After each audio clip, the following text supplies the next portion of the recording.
Well, Bronco Nation, the season is upon us. Boise State versus Washington will be kicking off on September 2nd at 1:30 p.m. Mountain Central Time on ABC. That game only 10 days away. Now, usually I do release these 3 keys to the game videos a week prior or a few days prior, the week of. However, football fever is on me right now. I can feel it. I know just like the rest of you, you want to start talking about it. You want to start comparing notes, and we want to get into analyzing this game. So I'm releasing this video a little bit early, give us plenty of time to compare what we are looking at in this matchup. I want you all to go ahead right now, throw your score predictions in the comments. Washington fans, if you're watching as well, go ahead, throw your score predictions in the comments right now. I want to see what you are thinking on this game. We can compare notes at the end. Now, anybody who watched my Boise State 2023 schedule preview knows that I am or was predicting a loss by Boise State to Washington in that video. However, like I said in that video, once you actually start getting down to examining the two teams, anything can change. Some things have changed already with some injuries hitting Washington that hadn't happened at the time of that video.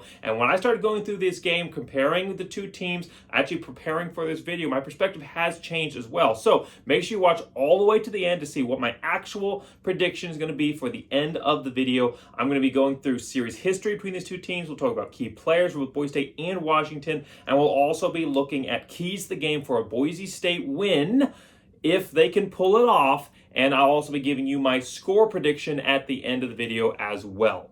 So Boise State versus Washington, like I said, 1:30 p.m. Mountain Central Time on ABC, the prime time slot, the 3:30 p.m. time slot for you East Coast viewers. That's the big one. This is a major matchup because Washington is ranked number 10 in the preseason rankings. They are a legitimate national championship contender that Boise State is taking on. The last time that Boise State took on a top 10 team, the only time that they've opened up versus a top 10 team, was in 2010 versus Virginia Tech, and we all know how that game turned out. Now, that was a different Boise State team. Kellen Moore, Doug Martin, Titus Young, Austin Pettis, all the greats that keep going forever. But that Boise State team was able to pull out the win. So Boise State, a chance to do a little bit of a repeat of history. And Boise State, if they win this game, they are set off on a completely different trajectory from previous seasons. Boise State has not won an opening matchup under Andy Avalos since he took over. Now, they have in tough matchups at UCF and at Oregon State. Now they're going at Washington. So no home matchups for Boise State, no easy matchups for Boise State. They've all been tough. First one was pretty close. Second one was a bit of a disaster, but for reasons that aren't on the team anymore. And now Boise State has a chance to get that opening win potentially against a major opponent. This is not the first time that these two teams have played. Series history between these two programs is 2-3, with Washington holding the advantage. The first time they ever met was in 2007. Boise State losing that game, just barely, 10-24. Had all Taylor Tharp at the helm for Boise State that season. Boise State then ended up getting a win the second time they played in 2012 in the Las Vegas Bowl, 28-26. Joe Southwick got the win for Boise State. It was a team effort, won by a field goal right there at the end. But Boise State able to get the win, I believe, behind the leg of Michael Frisina. And then after that, Boise State and Washington trading wins and losses. 2013 was a big win by Washington, and then 2015 was a big win by Boise State.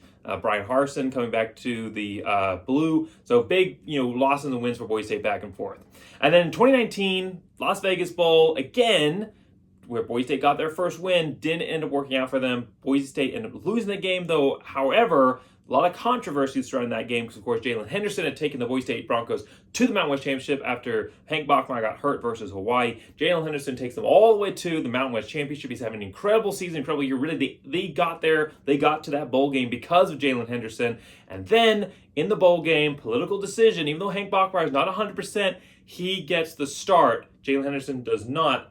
Might have been a different bowl game if the healthy, 100% on fire Jalen Henderson had got the starts. But regardless, 2-3, a chance for Boise State to even out the series. Now, I will say the last 2 wins by Washington have been lopsided wins, 38-7 and 38-6 wins by Washington, and they're favored by somewhat similar margin in this one. 78.9% chance of winning according to ESPN, and given a 14.5 point spread advantage by Vegas. Now, it was a little bit worse than that for the Broncos. About a month ago, Washington was being given an 82.1% chance of winning, but Boise State now up to a healthy 21%. a chance. Now we'll talk about some key players that could give Boise State a chance to go out and get that win. For Boise State, their top guy, of course, is going to be Taylon Green. He took over from Hank Bachmeier about a third of the way through the season after that very embarrassing loss that we're not going to talk about, but it was a completely different team after he took the helm. He is probably, and I'm not the only one who said this is pretty much widely accepted fact, that he is the most exciting athletic talent to ever come to Boise State at the quarterback position. Now, he still has a lot of growing up and building to do, especially when it comes to the passing game, but he is an all-around athlete. 2,042 yards passing, 14 touchdowns, 6 interceptions, over 500 yards rushing, 10 touchdowns on the ground, and now with a full season as the starter, full offseason as the starter with the starting reps, it's going to be interesting to see what he can do in Bush Hamden's new revamped offense this year. Now, the second key player is actually going to be two key players. I'm cheating a little bit here, but you're talking about the running back, and you can't talk about one without the other. It's going to be George Holani and Ashton Jeanty. They are a perfect combo. You cannot elevate one over the other. They are both going to be historic running backs for Boise State. Between the two of them, they have nearly 2,000 yards rushing. They're averaging right around 5.3 yards average per carry, 5.2 yards for Holani and 5.3 for Jeanty. And they have 17 touchdowns between the two of them rushing. They also have some receiving touchdowns, which I didn't add to my stats here. So between those two guys, and then of course Taylon Green, the running game for Boise State is going to be an absolute dominant factor this year. They're going to be one of the best rushing teams in at least the group of five, and definitely in the running to be one of the better ones in college football. That's not an option program. Now, there's a third player because I'm counting that running back as two. So the third key player for Boise State is going to be the nickel spot here, Seyi Oladipo. I have been so excited for him since his first season that he showed himself in 2021. Last year, he hasn't gotten a ton of playing time, but now is his time to shine. He's got the nickel spot, that all-important kind of hybrid safety linebacker role for Boise State, and he is going to excel in this position. 8 passes defended, 3 interceptions in his last 2 years with Boise State, and last season he had a pick 6, which I believe is one of the only pick 6s we had last year. An incredible player for Boise State who is finally getting a chance to excel. He's a ball hawk, and he hits hard. He is going to do an amazing job stepping into that role, and he needs to have a big game for Boise State to have a chance versus Washington. Now, talking about Washington, they are a very scary opponent. Top 10 team, national championship contender. They are a program that is bringing an offensive fire hose at Boise State, returning the second leading passer in college football, Michael Penix, 4,641 yards rushing, 31 touchdowns, 8 interceptions. He is going to test a Boise State secondary that lost a lot of cornerbacks, that lost J.L. Skinner, that lost Tyreek Jones. It's going to be a secondary that is rebuilding, and he is coming at them with a vengeance, and he brings with him his top 2 weapons in the receiving game. Wide receiver Rome Odunze. I'm going to mess up that last name, but he is a threat. Odunze, I believe it is. Odunze. 6'3", 211 pounds. He is massive, 1,145 yards receiving, 7 touchdowns. Now, his counterpart is, Austin Pettis to his Titus Young on the other side of the field. Wide receiver Jalen McMillan, 6'1", 189 pounds, slightly smaller, but he's also a scoring threat, 9 touchdowns, 1,098 yards. So 2,000-yard receivers, 2 tall, 6-foot-plus tall guys, one taller than the other, but 2 6-foot-plus tall players that Boise State is going to have to try and shut down with a secondary that's brought in some transfers, that has some guys that I think are going to be coming back from injury. Looking at you, Reed, I think you're going to do a great job. You got some guys that are going to step up, that are coming in from the recruiting class. McCoy looks like he's going to have a great year. But again, it is mostly untested, young secondary that hasn't seen a lot of experience. And I think they are going to really have to work hard against this passing attack from Washington. Now, they did lose their top returning running back. Only had 500 yards. Their top running back from last year didn't come back. But their running back, who was going to be the starter for them this year, 500 yards, and he was a scoring threat, 13 touchdowns, he's out. So they are a little bit less of a factor in the running game, but that was never going to be the focus. The passing game is what scares me the most, and they do have some transfers in the running game that should be able to fill in for their losses there. Now, talking about keys to the game for Boise State, well, it all comes down for my number one key, and these kind of be blended from my offensive, defense, and special teams keys to the season. So make sure you go back and watch those fantastic videos. Had Grant Hendrick, had Winston Venable, had Joel Velasquez all come on, former Boise State legends come on and help me preview the season from an offensive, defense, and special teams perspective. So make sure you go back and watch that video. Link will be in the description. But these keys to the game are going to be a little bit blended from those. So the first one's going to be an offensive focus. And my number one key is release the three-headed rushing attack. If you watched my videos last season, you heard me call out over and over and over again, the running game is what's working, stick with it. And we kept trying to see this balanced attack format. Dirk Cutter, he's a legend, he's a great game player, and he wanted to create a balanced attack for Boise State. And sometimes it worked, and he was really doing a great job of helping develop Taylor Green. Well, this season, Bush Hampton has come in, and he has come in with a run focus. He is going to be pushing a run, slowed the ball game down offense, which is what Andy Avalos has been pushing for. Former linebacker, former defensive coordinator. He values the defense, wants them to be fresh and rested. And when you are coming up against a team like Washington, that is a pass-heavy team, that is going to be wasting your defense, that is going to be coming after you quick and hard with a deep pass, you want your defense to have as much time to rest as possible. And your best defense is going to be long drives by the offense that take plays away from the opposing team's offense. So for Boise State, release that three-head rushing attack. You have a wide receiver room that is very uncertain. You have, I think Boise State's wide receiver room is probably one of the deepest it's ever been. But within that depth, you don't have, as of yet, an identified Khalil Shakir, Thomas Spurbeck, Matt Miller, Titus Young, whatever. You don't have that number one wide receiver threat or proven threat. You have some guys I think are going to become that for you, but you don't have that yet. And the passing game was something that Taylor Green developed throughout last season, but hasn't shown that's his number one go-to. Boise State has two incredible career program-shattering running backs in the backfield, and they have a couple guys on the bench in Dudley and Jean-Bray Dubar, who look like they could step up and play a similar role for Boise State in the future as well. And then you've got Taylor Green and his legs. This is a Washington defense that is good. They return 8 defenders, but they lose some key guys right there in the middle of their defense. They lose 3 linebackers, and they also lose their top safety. So if you can get past that front line defense, and the offensive line for Boise State is supposed to be improved this year, if you can get past that front line defense, there's going to be some openings, some opportunities for Boise State to crank out some longer, harder hitting runs for this offense. And of course, the better your running game is, the more tired that defense is getting, the better the offensive line is going to look, and the more pressure you can take off the offensive line, the better. So for Boise State, my number one key is release of three-headed rushing attack. I'm not saying don't throw the ball. I'm not saying that it should be an Army offense that just comes out, and runs the ball every single play. I'm not saying that, but Boise State's focus has got to be in the running game, using Taylor Green's legs in the running game. Don't make him a pocket passing quarterback, and make sure that you are using the rotational effect of the double cannons that are Genty and Halati pounding at this Washington defense.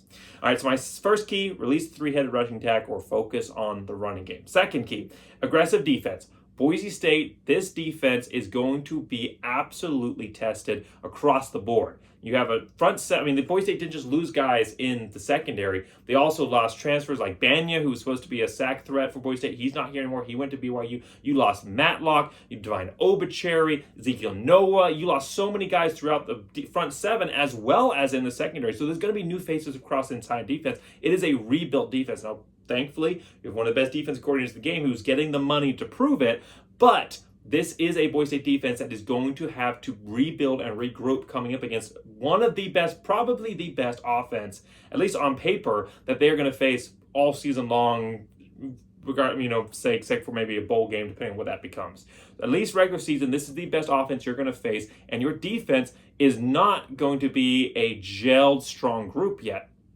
Now, the front seven, though, is looking a little promising. You have Simmons coming in, Simpson, who looks great at linebacker. You have DJ Schramm there already, your leading tackler, your utility linebacker back there. Shea Oladipo coming down to nickel. The defensive line, which, lost some guys, also brought in a ton of very, very motivated transfers.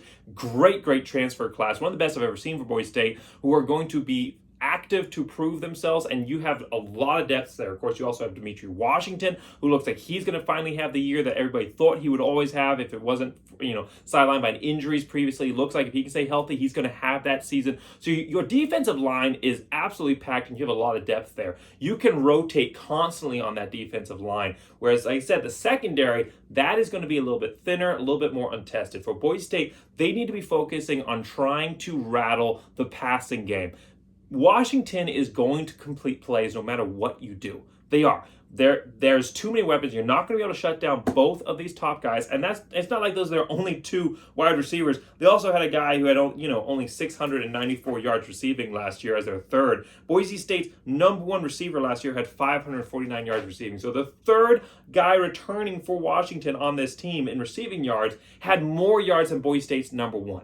So you have threats across the board. The running game is not going to be slack either. Washington is going to move the ball on you. Now, you can do two things to maybe try and slow this down, because that's all that is. Make those drives as long as possible to take future possessions away from Washington. Number one, come at the quarterback with the blitz. Rattle him. Incompletions, sacks, potentially interceptions. Like you said, you got Sayula Depot sitting there ready to do some picking off.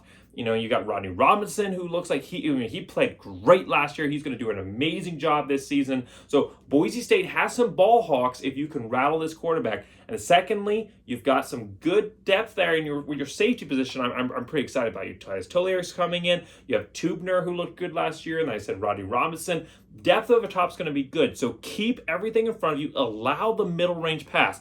Give that up if you have to. Make them crank out, 7 or 8, 10 completions to score on you versus allowing the 1-2 deep drives over the top. Boise State really struggled to stop the deep ball last year, and part of that was not applying consistent pressure on the quarterback. So focus on trying to elongate the drives by extending the passes required to score. So keep coverage over the top and back that up with consistent pressure on the quarterback that rattles the quarterback, that forces his offensive line to get tired, and keeps opportunities for the defense to be able to pick something off down the line and make a big play. So it's big play defense, which has kind of been a theme of Andy Avalos coming in and revamping this Boise State defense. That's really been kind of a focus. You saw 2021 was a pick fest for Boise State, turnover fest in general, and fumble recoveries as well. So Boise State, big play defense, play aggressive, allow the middle stuff, but don't allow anything over the top, and try and force as much pressure on the quarterback as possible.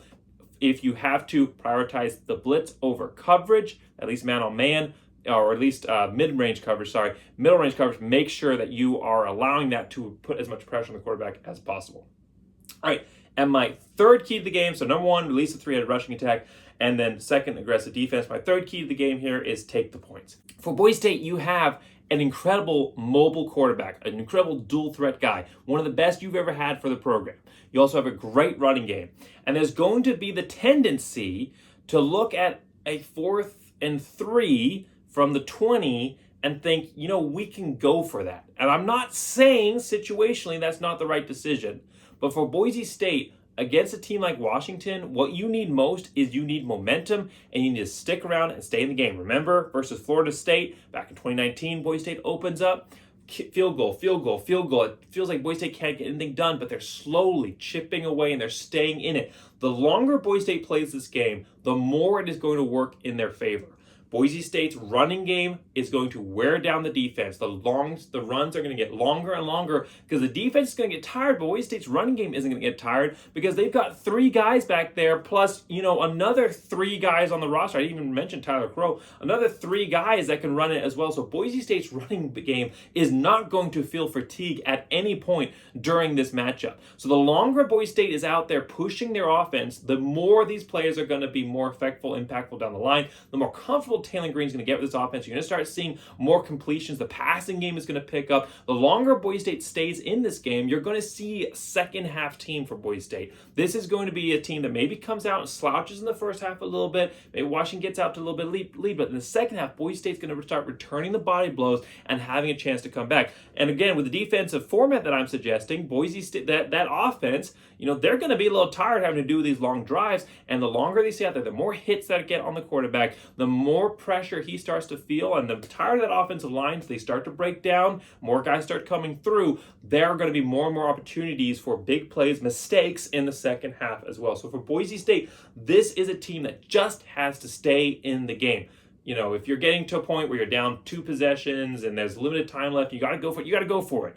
But don't find yourself in a position where you have these nice, long, wonderful drives. You drive 70 yards, get down to the red zone, and end up not being able to convert anything. You have one of the best kickers in the Mountain West, and definitely in the running to be the best kicker in program history. He'll probably take the record from Kyle Brosnan by the end of the season. So you have the best kicker in program history on your roster. You have a Boise State offense that is going to get better as the game goes on, and a defense they're going to get better as the game goes on as well, because this is a new young faces. They're going to become more familiar and adjustable with this defense as the game runs on. You're going to see a different Boise State team at the end of the game than you're going to see them start. And that goes a little bit without saying, but especially with what Boise State's working with this season. So take the points when you can. I'm not saying if you see the scheme you want and it looks right, go for it. But Boise State needs to keep in mind that this is a long game and they just need to keep this close. That's another factor when we look at the score prediction, is Boise State, win or lose, as long as they don't get absolutely pulverized, this will be a win for them.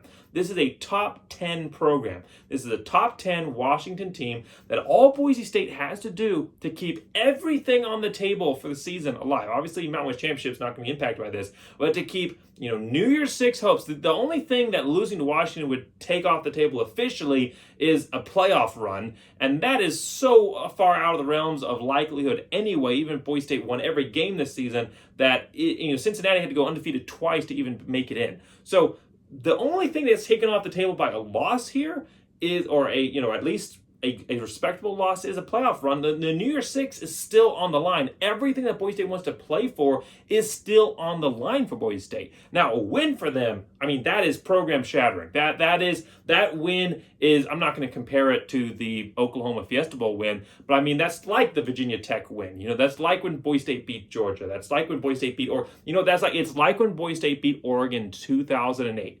It's that kind of, wow, this program is really here and they can play with top tier teams, and this young class can compete for the future to become potentially one of those top teams in the country. That is what a win means for this program. So Boise State, go out, they should play absolutely for a win, but more than that, they just have to play for keeping this as close as possible. The mindset, this is a long season ahead of them. They have a lot of other big games. They have to go play UCF the next game. So Boise State, playing for the long run of the season, playing to win. I'm none of my keys to the game here are advocating a play to lose strategy. They're absolutely advocating a play to win strategy. But it's about Boise State keeping this close, keeping themselves within striking distance to where at the end of the game, they have an opportunity to go down, do something, make a turnover or something like that, get a stop on defense, and go down and win this thing, keeping it close with taking the points when you have the opportunities, and getting your kicker involved in this game early, helping him settle into the flow. He didn't start great versus Oregon State, and part of that was the environment. So getting him into this game early, giving him some easy kicks that he can get into the flow of the game and be a consistent weapon for you all year long. That is going to be keys for Boise State to have success in this matchup. So number one key, release the three-headed rushing attack. Number two, aggressive defense. And number three, take the points. I got to tell you, when I was going through this game, when I was going through my keys of the game, when I was looking at the top players, I almost talked myself in to believing a Boise State win in this one. I really did. I wasn't lying to you at the beginning when I said my perspective had changed, because it had. I was thinking that initially that this was probably going to be, a 14, 17 point, something in that range loss for Boise State, just with how potent this offense is. But my perspective on that has changed. I do think, I'm not going to hold you on suspense, I do think this is going to be a Boise State loss, because for Boise State, you have a top-tier passing game, the best you're going to face all season, versus a secondary that could not be weaker to start a season. I'm not saying they don't have playmakers. I'm not saying they're not going to be a great unit. I think by the end of the year, they're going to be an incredible unit for Boise State. I think if this game was week 7, Boise State could stand toe-to-toe and say, we have a solid chance. We have a 50-50 shot of going in and winning this matchup. And I think they're going to face some teams later this season that have potent passing attacks, and it's going to be a different story. But this first game, when you have something as complex as the secondary facing an offense as smooth and as much rhythm as this offense, and then on the other side of things, you have a Boise State passing game that is very, very uncertain, very murky right now, going up against a very strong Washington secondary that didn't lose a lot of guys. So Boise State is going to be tested on both ends when they're going up defensive, and because I'm advocating run game, but they can't run the whole time. It's going to have to be a passing game, and it's not going to be an easy day when they do end up going to the air. So for Boise State, they're getting kind of hurt here on both sides with a strong offense coming up against a weaker defense and a weaker passing game going up against a stronger defense, at least in the passing game. So for Boise State, I do think this is going to be a loss. I think what I said, 14.5 point spread. This was before, I think, a 16-point spread. I think Boise State is going to keep it well within that, and they are going to have a chance to win this game. They're going to be in it right to the end. My final prediction for Boise State is Boise State 27, Washington 38. I think it's an 11-point loss for Boise State, where they have every opportunity. Maybe even they come down at the end of the game and they bring this game within, say a field goal or a touchdown or something like that, a possession, and then Washington comes down and scores. That's where it's going to, somewhere in that, it's going to be super, super close. I absolutely believe that this year's Boise State team has the best shot of winning this game of any team that Andy Avalos has coached so far, and we are seeing Boise State start building that program for the future. It has been a long, hard process of building Boise State back to being a top-tier threat, and we're not quite there yet because they're not taking out teams like Washington in the first game, but they are close. They are so close to being back at that. When you look at the talent on this roster, when you look at what Andy Avalos is building, when you look at the recruits he's bringing in, 4-star wide receivers, Boise State is building back towards that level, and they are close. I think you're going to see a team at the end of the year that is looking a lot more like those programs of old than past Boise State teams have. So the Boise State program, 27-38, very, very narrow loss below the spread. They're in it, they're respectable, and they gain some national attention from this loss, from a close one, that then sets them up to go out and do some great things for the season. Now, if you want to take a little bit of a sneak peek ahead of what I'm thinking is going to happen for the rest of the season, and everything's going to change from week one, but a little sneak peek ahead to what I am thinking for the Boise State season, make sure you go watch the video that I did with Jake Posey for the Master Football channel. Make sure you go back and watch that video. Just came out last week. Previews every single matchup on the Boise State schedule, game by game, and we go through and give an overall record prediction for Boise State and predict every single matchup along the line. So make sure you go watch that. Of course, make sure you watch, friends, the Boise State special teams offensive and defensive preview series that I did with those former great Boise State players already that I've already referenced. Make sure you go back and watch that. That link is in the description. And also make sure you watch my 10 and 10 series, which is a little bit of a shorter preview series that I did with Ron Counts, the Idaho Statesman. Congrats again on the baby, Ron. We're all excited for you, pushing for your Bronco Nation. But make sure that you go back and watch that series. 10 great videos in about 10 minutes that look at the top 10 questions for Boise State in 2023. We got 10 days until the season starts. You got plenty of time to go back and watch all that great content. Thanks so much for watching. Make sure you like and subscribe. And as always, go Big Blue!